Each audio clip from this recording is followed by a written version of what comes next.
What's up, everyone? Welcome to Aftershock. As you probably know, I'm Aaron, and today we're backtracking a little bit. We're going to do the results in my review of WWE SmackDown branded pay per view Money in the Bank for this year of 2017. I know I'm a little behind schedule, but that's okay because we're mixing and matching it up.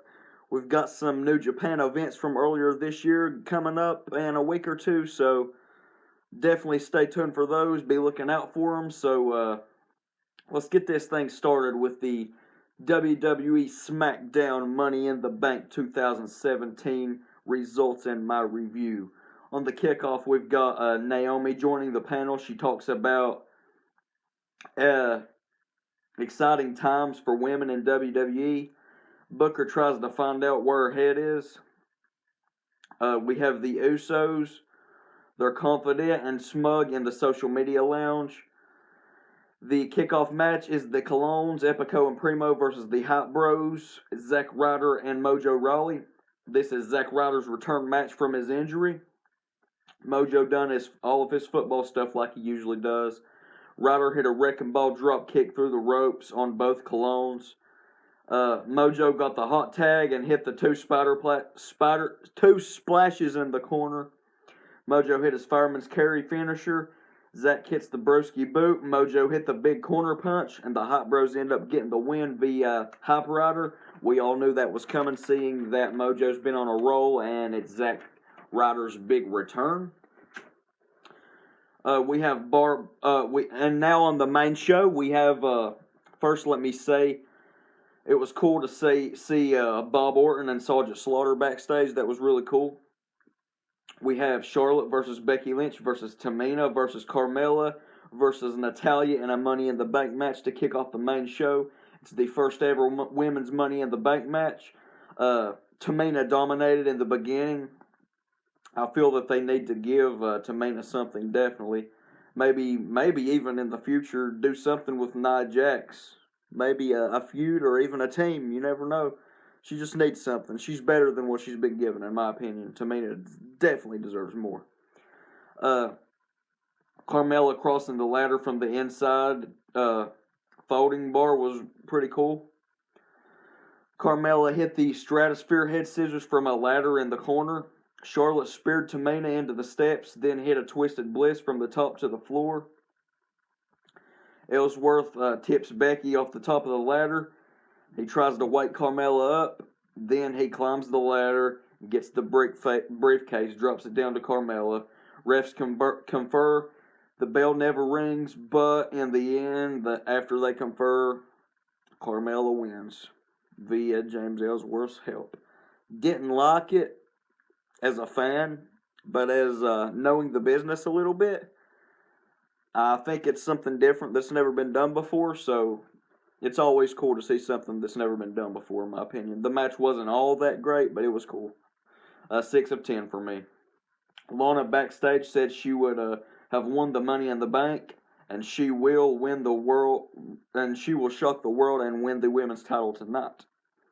Next, we have the New Day versus the Usos for the SmackDown Tag Team titles.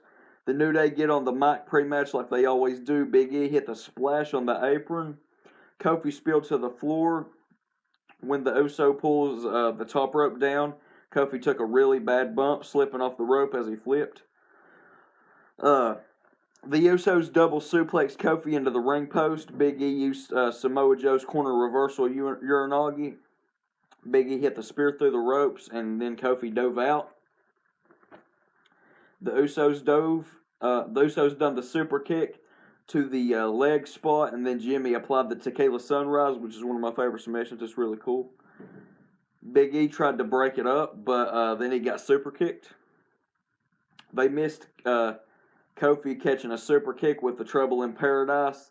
Kofi recovered, applying a Dragon Sleeper. Kofi hit the SOS for a near fall. They almost botched the Big E catching a splash with the beginning. The Usos fell. Big E picked him back up and then did the big ending. Pretty sloppy looking, but Big E, his strength, he saved it. Xavier caused a distraction with the trombone. Kofi hit the Spaceman Trust Fall dive to the outside. New Day hit the Midnight Hour. Jimmy pulled Jay out of the ring. The Usos take their titles and walk away. The New Day ends up winning via countout, but the Usos retain.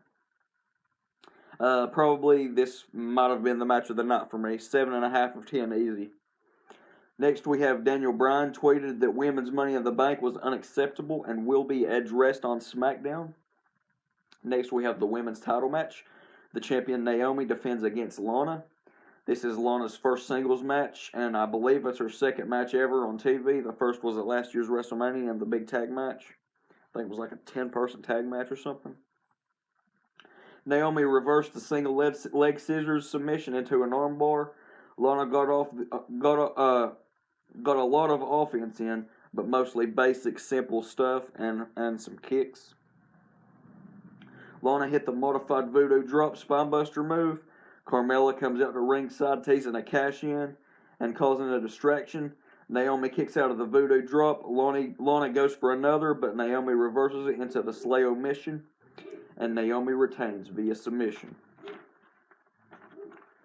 Next, we have the Fashion Police promo.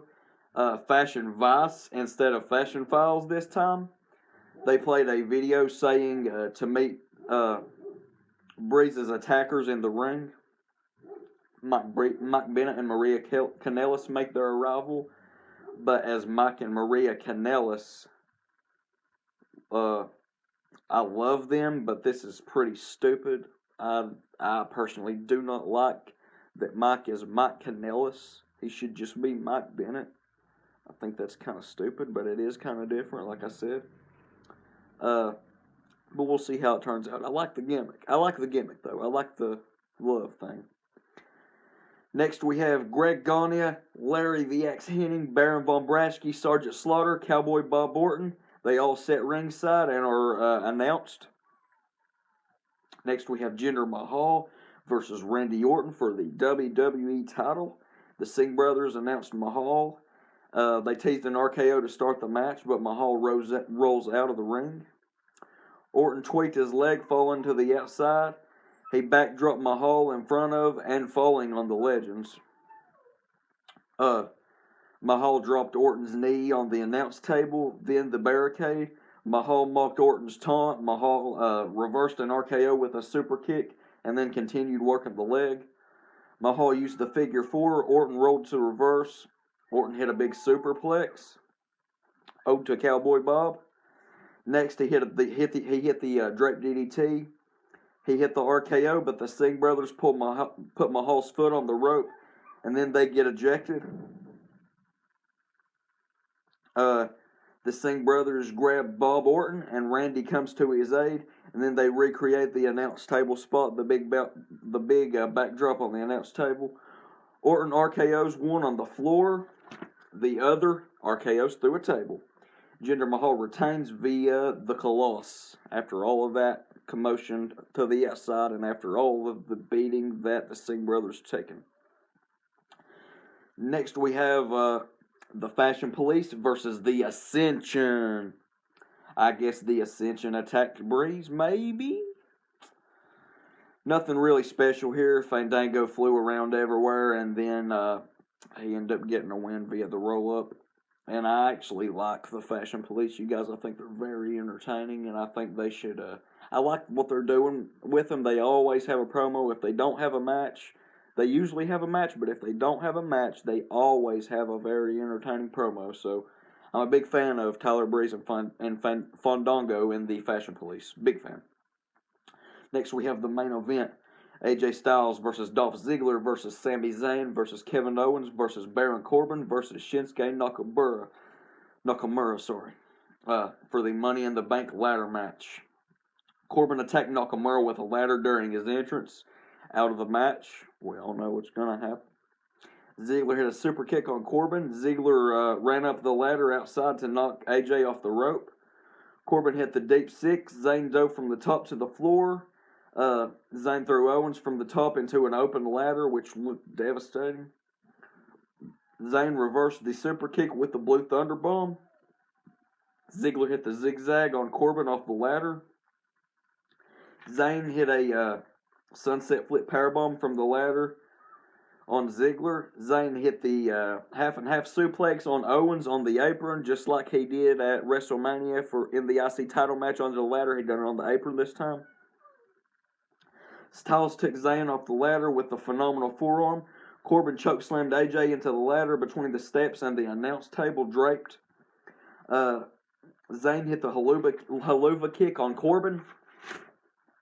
AJ hits the Death Valley driver to Owens onto the draped ladder. AJ hung from the ladder but couldn't unhook it. Nakamura came back out, obviously. While Corbin was on the ladder, Nakamura hit the Kinshasa on Ziggler off the middle rope, then a regular one to Zayn. Styles and Nakamura end up looking at each other through the ladder.